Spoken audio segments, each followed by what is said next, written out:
الحمدللہ رب العالمین والصلاة والسلام علی رسولہ الکریم۔ ناظرین، جب توحید کی طرف دعوت دی جاتی ہے، توحید کی طرف بلایا جاتا ہے اور شرک و بدعات کی تردید کی جاتی ہے تو لوگ یہی کہتے ہیں کہ آپ دوسروں کا رد کرنا چھوڑ دے، دوسروں کی برائی بیان کرنا چھوڑ دے، گلا شکوہ کرنا چھوڑ دے۔ تو میرے بھائی کیسے چھوڑ دیں ہم؟ مقصد ہی اس دنیا میں آنے کا یہ ہے کہ ہم صرف ایک رب کی عبادت کریں۔ اس نے ہمیں پیدا ہی اس لیے کیا ہے، اور گلا شکوہ نہیں، ہم حق کو بیان کرتے ہیں، حقیقت کو آپ کے سامنے رکھتے ہیں کہ حقیقت یہ ہے کہ آپ نے اپنے رب کو بھلا کر کے خود ساختہ معبود کو رب بنا لیا ہے اور اس کی آپ پرستش کرتے ہیں، عبادت کرتے ہیں۔ میرے بھائی، جمنے کی جو بات کہی جاتی ہے کہ آئیں ہم سب ایک ساتھ میں جم کر کے کام کریں، اپنے مخالفین سے مقابلہ کریں، تو جمنے کی بات کب ممکن ہے؟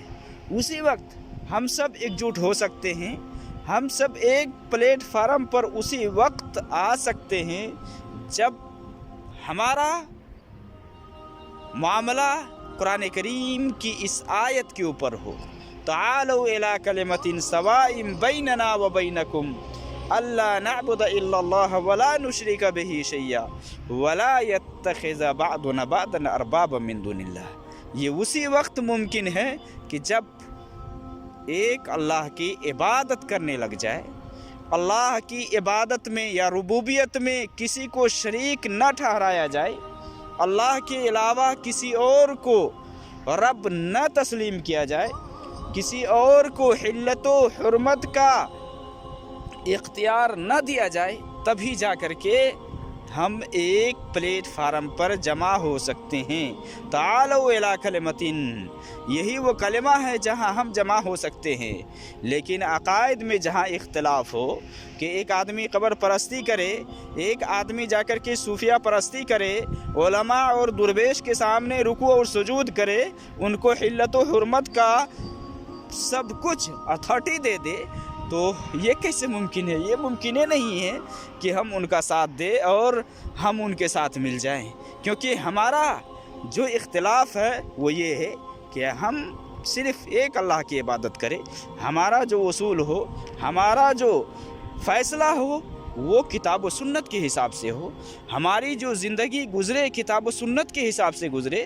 اب ایک انسان کا بنایا ہوا قانون کہ جہاں رب کا قانون موجود ہے، جہاں نبی صلی اللہ علیہ وسلم کا فیصلہ موجود ہے، وہاں ہوتے ہوئے اگر کوئی آدمی کہے کہ فلاں بابا کا یہ بنایا ہوا قانون ہے، فلاں پادری کا بنایا ہوا یہ قانون ہے، اور کوئی انسان خود سے ایک طریقہ بنا لے، تو ہم اس کے ساتھ کیسے جمع ہو سکتے ہیں؟ ہم ان کے ہاتھ میں ہاتھ رکھ کر کے کیسے جمع ہو سکتے ہیں؟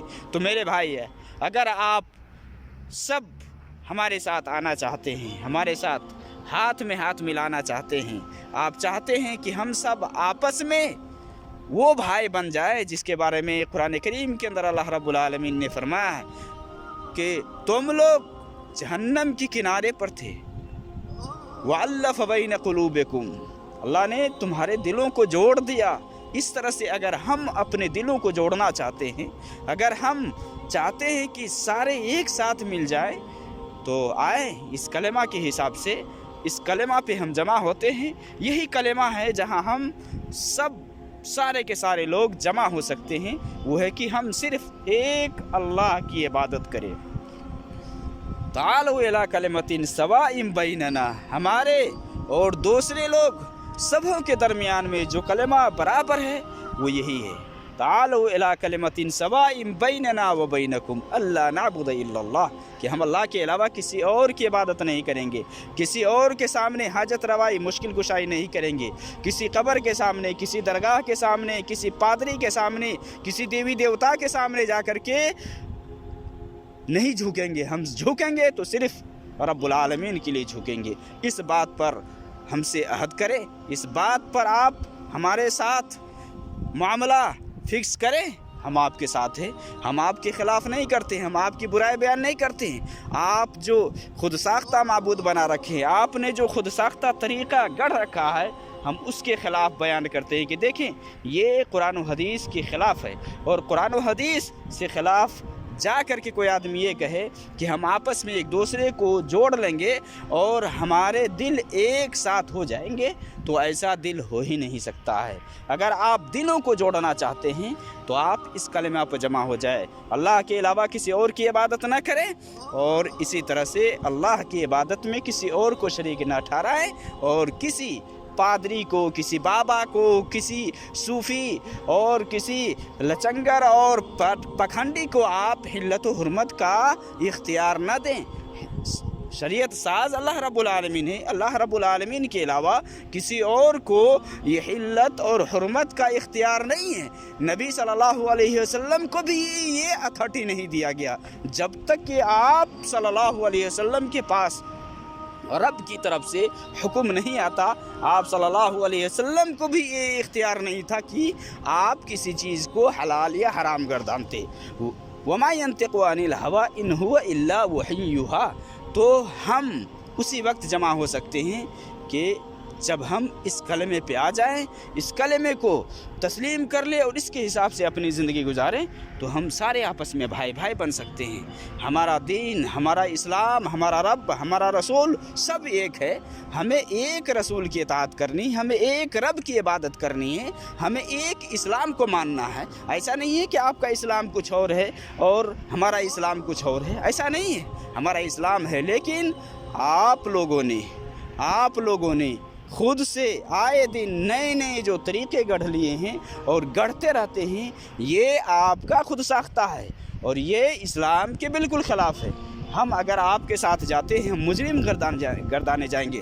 ہم آپ کے ساتھ اگر اس میں شریک ہوتے ہیں تو آپ کے ساتھ ہم یہاں ملانے کا ہم سزاوار ہوں گے کہ آپ کی ہم ہیلپ کر رہے ہیں اس چیز پر جو کہ اسلام میں ہے ہی نہیں، اسلام میں جو صحیح ہے ہی نہیں۔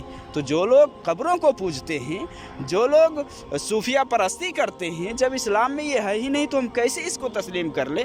ہم کیسے مان لیں کہ ٹھیک ہے آپ جو کرتے ہیں وہ صحیح ہے، آپ اپنی جگہ کریں؟ نہیں، یہی تو قرآن میں نے نبی صلی اللہ علیہ وسلم کو کہا گیا نا، لکم دینکم ولی دین، کہ تمہارے لیے تمہارا دین، ہمارے لیے ہمارا دین ہے۔